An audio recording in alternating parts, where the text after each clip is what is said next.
Olá, meu nome é Matheus Jardim. E eu sou Maria Eduarda Welter. Essa é mais uma edição do podcast do Caderno 2. Hoje vamos falar sobre a programação do dia 6 do 48º Festival de Cinema de Gramado. Além da mostra normal, a gente teve a premiação do Prêmio Assembleia Legislativa de Cinema, né? Às 6 da tarde ontem, premiando estudantes de cinema e realizadores iniciantes com seus curtas. O grande vencedor do evento foi o curta Construção, do diretor Leonardo da Rosa. O primeiro curta da noite foi Remoinho, do diretor Thiago Neves. O curta conta a história de Maria, que depois de um longo período de ausência volta para a casa da mãe, decidida a sair do redemoinho que a fez voltar. O curta, ele é muito emocional no sentido em que ele tem pouquíssimo diálogo, né? E ele fala muito sobre essa relação de maternidade e abandono. Uma das coisas que a Zezita, que é quem faz a mãe, quer dizer, a mãe da mãe no curta, né? Que é a avó da criança, ela comentou no debate que isso é uma realidade muito presente no Nordeste, né? Isso da família saindo e da mãe vendo o filho saindo de casa e indo para outro lugar, sabe? E eu achei interessante que ela colocou também que atualmente, nesse contexto político e também no contexto da pandemia que a gente está vivendo, isso vai se tornar ainda mais comum no Nordeste, né? Não só ele tem poucas falas, como a atriz principal, que é a Celi Farias, que interpreta a Maria, não tem fala nenhuma. Eu acho que o filme ele foi produzido por esse coletivo, né, do cinema instantâneo, que é da Paraíba mesmo, e o diretor comentou que ele foi filmado em uma diária só, né, e eu acho que tu consegue sentir no filme essa aura, não de amadorismo, mas de uma coisa instantânea mesmo, né, dá pra ver que o filme não demorou muito tempo pra ser feito, dá pra ver que é um conceito simples, trabalhado de maneira bem simples, mas efetiva emocionalmente, né? Uhum. E eu achei muito legal o trabalho de pós-produção que eles tiveram na construção das cores do curta. Me lembrou muito uma aquarela, assim, eu achei bem bonito. A única coisa negativa, não negativa também, talvez a minha interpretação não tenha sido muito ampla, mas eu achei o fim aberto demais, no sentido de que tu não tem certeza nenhuma sobre o que acontece, sabe? Eu também fiquei um pouco confuso com o filme. Eu até cheguei a comentar na minha resenha do Letterboxd. O filme parece que ele acaba sem terminar, né? Talvez tenha sido alguma compreensão que eu não tive ao longo do filme, mas eu tive a impressão que eu não compreendi esse final, sabe? Eu não entendi a motivação dos personagens. Uhum. Mas de negativo foi só isso mesmo, o resto eu achei um filme bem bom. E o segundo curta da noite foi Você Tem Olhos Tristes, dirigido por Diogo Leite. O curta conta a história de Luan, que trabalha como motoboy de aplicativo e enfrenta dilemas e preconceitos na sua jornada diária de entregas em uma cidade grande. Sem hesitar, ele sonha com um futuro melhor. Eu achei bem interessante eles trazerem esse curta para a mostra competitiva, porque os entregadores se tornaram ainda mais importantes agora durante a pandemia, né? Eles continuaram trabalhando enquanto a gente ficou em casa, então eu achei bastante relevante e um espaço legal que eles deram para o curta e para a realidade desses trabalhadores. O diretor ele chegou até a comentar no debate que eles não filmaram o filme durante a pandemia, né? Então, mas ele usou muito o termo Zeitgeist, esse termo de espírito do tempo, né? Do diretor captando esse momento em que a importância dos motoboys é tão... dos entregadores em geral, na verdade, né? É tão exacerbada, né? E tão delicadas que são as relações que se formam a partir desse vínculo, né? E o filme tem uma carga de crítica social, até por isso, muito forte, né? Eu confesso que eu não gostei muito desse filme. Eu achei ele. Eu acho que falta sutileza na crítica social dele, sabe? Porque a impressão que eu tive é que é um curta inteiro mostrando situações muito ruins, situações horríveis de racismo, de preconceito, de trabalhador sendo desrespeitado, uma situação politicamente muito grave, né? E que, sim, é real e é cotidiana no nosso país, mas o filme em nenhum momento apresenta uma visão mais inovadora sobre isso ou qualquer solução, né? Eu fiquei com a impressão, assistindo o filme, que parece que ele está explorando esse sofrimento, sabe? Tipo, parece que ele quer ser um filme de crítica social, mas a crítica dele é só, tipo, mostrar uma realidade sem refletir sobre ela, ou sem... Eu não sei se eu tô me fazendo entender, parece. Eu acho que é muito fácil a gente expor uma realidade sem, de fato, pensar nela, sabe? Sem, de fato, fazer o pensamento de mudança dessa realidade, né? E eu acho que o filme acaba caindo um pouco nesse pecado. Essa crítica social super rasa, assim, ela se coloca muito no fim do filme também. Os diretores e atores falaram do fim desse curta como se fosse um triunfo do personagem, quando na verdade não foi, sabe? É como se o filme inteiro fosse sobre impotência, e aí chega no final que teria tudo pra ser um momento catártico de potência do personagem, dele dando uma volta por cima, e o filme até vai nessa direção, mas não é satisfatório, sabe? Porque não tá dizendo nada sobre aquela situação, sabe? A mensagem que eu tirei do filme foi que, putz, olha como é triste essa situação. Não que eu possa mudar ela ou que ela deve ser mudada, sabe? Sim.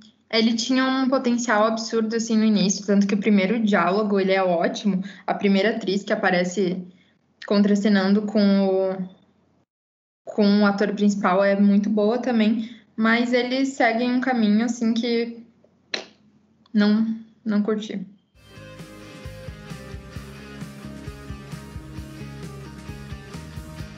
O primeiro longa da noite foi Me Chama Que Eu Vou, de Joana Maiani.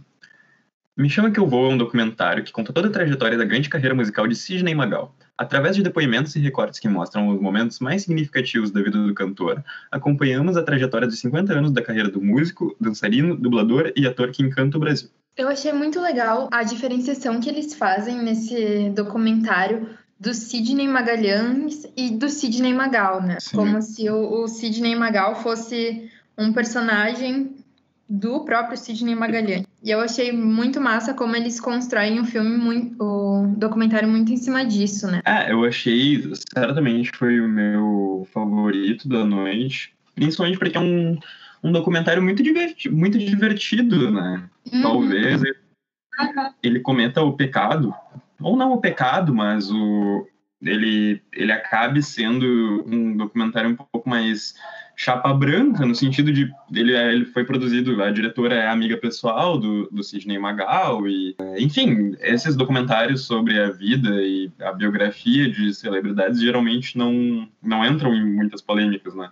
Mas eu até achei que ele entrou em assuntos mais delicados, como o período de ostracismo do Sidney Magal durante os anos 80 e que depois culminaria na volta dele com a lambada no início dos anos 90, né?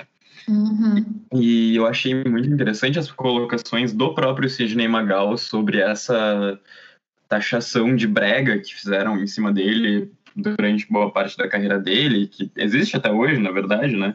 E desse retorno cult, digamos assim, da figura dele anos depois. E um dos trechos mais importantes para mim foi quando ele fala dessa volta dele, né? Dessa reinvenção, justamente com a música Me Chama Que Eu Vou, que fez parte da abertura da novela Rainha da Sucata. E ali ele se consagrou ainda mais, né? O Sidney Magal é uma figura muito interessante, né? Como personalidade. Porque, ao mesmo tempo, ele tá super consciente do quão sexualizada foi a imagem dele, né? E quanto ele sexualizou a própria imagem, né? E ele tá consciente até demais disso, ele é bem orgulhoso disso, na verdade.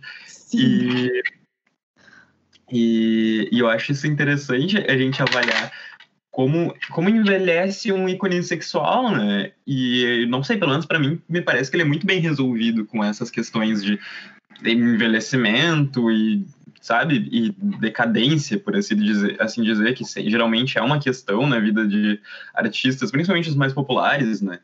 E ele não, eu lembro num trecho do debate, agora de manhã, que ele comentou sobre como nos anos 90 ele começou a engordar um pouco e para ele isso era mais do que natural, porque era o Sidney Magalhães entrando na vida do Sidney Magal, né? E ele não queria parar esse processo, sabe? Eu acho interessante que ele não se agarrou à fama de uma maneira patológica, como a gente vê em casos de celebridades que acabam se tornando subcelebridades, por exemplo, sabe? Super. Tanto que em um trecho do documentário ele fala sobre como criticaram ele de botar o cajueiro em cima da piscina. E ele fala que ele não tem mais os 20 anos dele, que ele não quer mais se mostrar ali na piscina dele, que ele vai ficar tirando as folhas do cajueiro de dentro da piscina e tomando uma cervejinha ali, sabe? Que esse é ele e ele não tem muito como lutar contra o envelhecimento. É a vida, né? Todo mundo vai passar por isso. E eu adoraria tomar uma cervejinha com Sidney Magal embaixo do cajueiro. Outro aspecto interessante do documentário é o casamento dele, né? Porque é interessante analisar ele como uma figura super sexual, super sexualmente livre, digamos assim, né? Super sexualmente direcionado, e mesmo assim ele é casado há 35 anos, eu acho que eles falam no documentário, né? Sim, Com a mesma mulher. E é muito bonito até, ele contando a história de quando ele viu ela pela primeira vez, e ele parece um homem muito apaixonado até hoje, né? Sim, a relação deles é linda. E todos os depoimentos que os dois dão juntos mostra assim essa conexão que eles têm, é muito fofo. E eu acho massa como eles recolhem esses depoimentos na própria casa do Sidney Magal, né? Sim, sim. Não locaram um lugar para fazer isso, como ocorreu no documentário da Alcione, né? Que foi muito no estúdio. Eu achei legal essa proximidade que ele deu para o público ter com o Sidney Magal.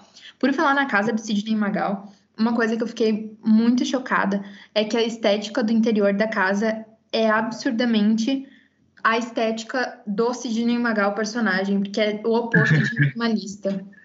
É verdade, é verdade. É tudo meio extravagante, né? Tudo meio exótico, meio kit. Mas, eu acho que o Sidney Magal, como carreira e como personagem, é talvez um dos grandes símbolos desse popularesco brasileiro, né? Que não só é brega em alguns momentos, mas abraça esse brega, sabe? E acho muito fortuito.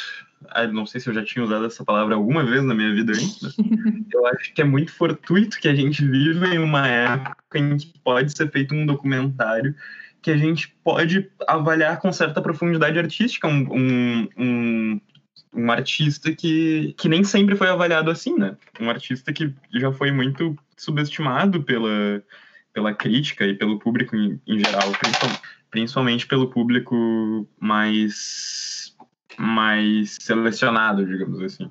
É total isso, tanto que ele comenta que há uns tempos atrás era muito uma questão social. Se o patrão comentava, se o meu pedreiro ouve o Sidney Magal, porque eu vou ouvir também, sabe?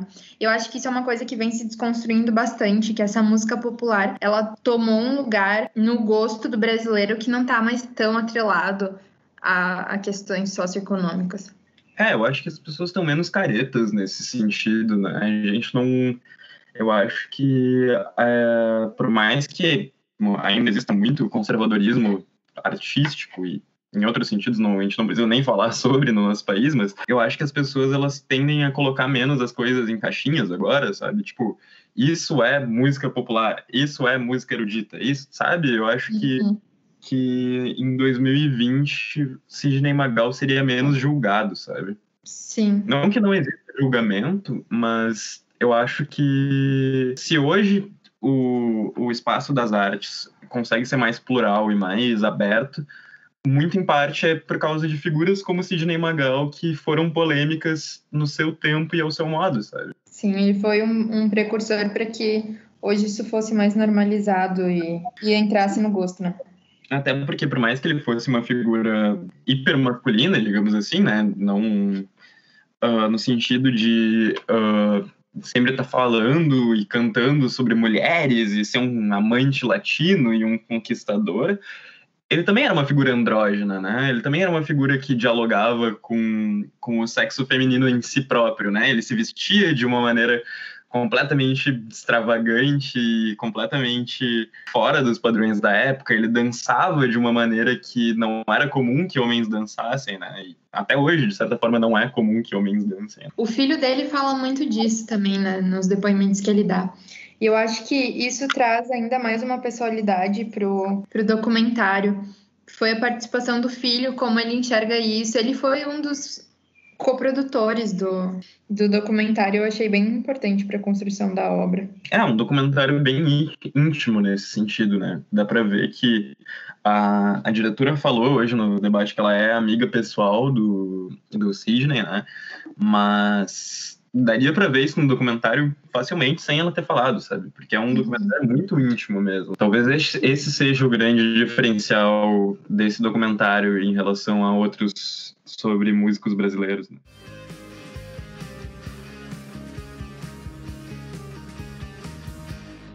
A exibição da Mostra Internacional contou com o filme chileno Los Fuertes, de Omar Zúñiga. Em Los Fuertes, antes de migrar de vez para o Canadá, o jovem Lucas, interpretado por Antônio Altamirano, faz uma viagem para o sul do Chile na intenção de visitar sua irmã, que vive em um remoto vilarejo. No meio de sua jornada, ele se apaixona pelo contramestre de um navio, o que deixa seu futuro completamente incerto e o obriga a aprender novamente o que é confiar em alguém. Eu achei essa relação deles uma coisa bem maluca, assim.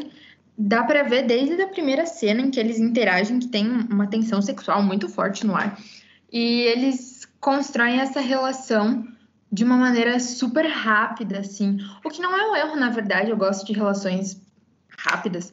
Mas eu acho que isso acaba afetando um pouco o desenvolvimento pessoal de cada personagem, né? Eu gostava muito dos dois personagens no início, e conforme o tempo foi passando no filme, eu passei a detestar eles.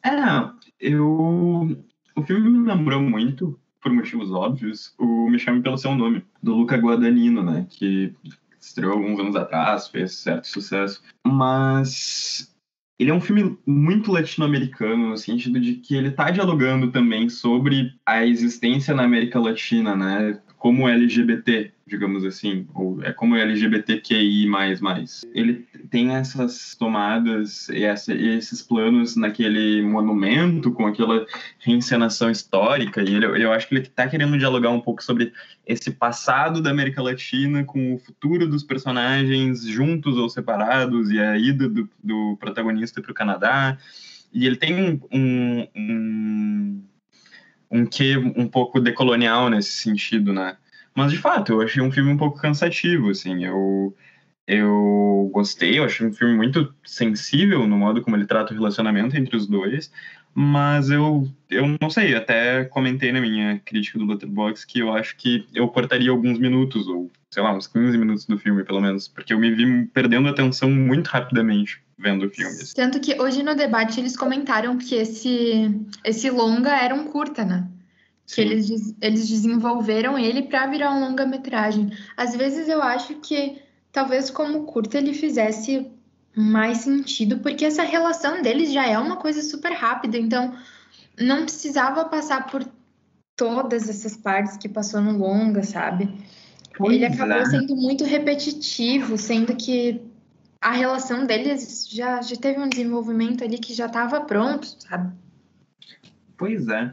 Eu acho interessante que uma coisa que a gente não combinou, mas esse filme ele acaba conversando bastante com o Silêncio do Caçador, né? Que é o filme argentino que a gente cobriu no sábado passado, que passou na noite de sexta-feira, que também é um filme latino-americano sobre dois homens e a relação entre eles, só que de um ponto de vista completamente oposto, né? Que é não só sobre heteronormatividade e masculinidade, mas os pontos mais extremos desses dois espectros, né?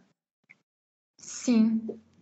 E ele dialoga muito também com esse ambiente que é a América Latina, né? Eu achei o baile que teve no Los Fuertes muito parecido com o da Silêncio do Caçador. E eu achei muito interessante, assim, como trouxe pra gente muito dessa cultura dos outros países da América Latina, que às vezes dialogam muito com o Brasil e a gente não tem tanta identificação, né? Sim, com certeza. E eu acho que existe uma estética do cinema latino-americano que o Brasil é muito relutante em. Não, eu não digo em fazer parte, porque ele eventualmente faz parte, isso é inevitável, mas eu acho que existe uma relutância do brasileiro se ver como parte desse movimento mesmo, sabe? Sim. Eu até estava comentando com um amigo meu sobre como não, eu vou dizer senso comum, mas não é num mau sentido. É como é intuitivo, digamos assim, fazer um faroeste. Mas uma coisa que eu achei muito boa foi como eles focaram nessa relação romântica entre os dois personagens e não tanto na questão da homofobia e do preconceito, sabe?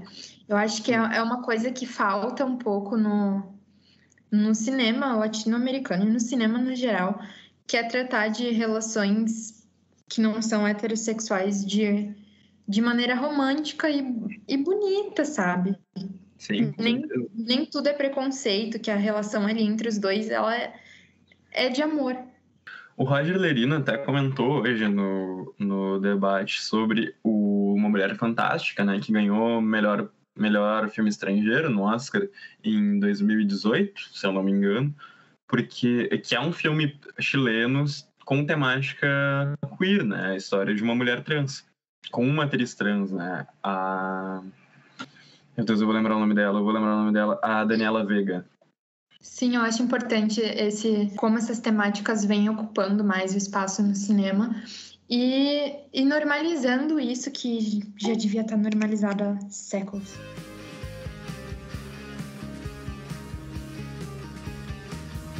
E esse foi o episódio de hoje do Caderno 2. Nos siga nas redes sociais para acompanhar um pouco mais sobre a cobertura do Festival de Gramado. Estamos ativos no Facebook, Instagram e Twitter. Leia nossos textos disponíveis no Medium. A edição deste podcast foi feita por Irving Amaral e ele foi roteirizado por Matheus Jardim e Maria Eduarda Romana. Trilha sonora original por Arthur Last e Adriano Quadros. Muito obrigada pela sua audiência e até amanhã no último episódio da cobertura da mostra do Festival de Cinema de Gramado.